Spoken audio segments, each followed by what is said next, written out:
سب کا اتفاق ہے کہ اس وقت ملک میں کرائسس ہے. کوئی ڈائلاگ کی بات کر رہا ہے, کوئی کنفرنٹیشن کی بات کر رہا ہے, لیکن سب اس بات پہ متفق ہے اس ملک کو اس کرائسس سے نکالنے کے لیے کوئی راہ ڈھونڈنا ضرور ہوگا. اس وقت ملک میں ایک یونٹی کی پولیٹیکل پارٹیز کی جو اپوزیشن کی ہے ان کی ضرورت ہے. پھر بھی ہم چاہتے ہیں کہ یہ جمہوری کشتی اور یہ شپ تو ڈوب رہا ہے, لیکن ہم نے اس کشتی کو اچھالا دینا ہے تاکہ ہم اپنے عوام کو ساحل پہ پہنچا سکیں.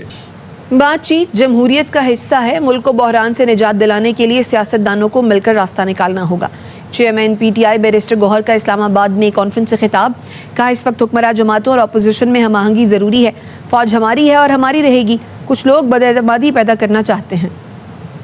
سب کا اتفاق ہے کہ اس وقت ملک میں کرائسس ہے. کوئی ڈائلاگ کی بات کر رہا ہے, کوئی کنفرنٹیشن کی بات کر رہا ہے, لیکن سب اس بات پہ متفق ہے اس ملک کو اس کرائسس سے نکالنے کے لیے کوئی راہ ڈھونڈنا ضرور ہوگا. اس وقت ملک میں ایک یونٹی کی پولیٹیکل پارٹیز کی جو اپوزیشن کی ہے ان کی ضرورت ہے. پھر بھی ہم چاہتے ہیں کہ یہ جمہوری کشتی اور یہ شپ تو ڈوب رہا ہے, لیکن ہم نے اس کشتی کو اچھالا دینا ہے تاکہ ہم اپنے عوام کو ساحل پہ پہنچا سکیں.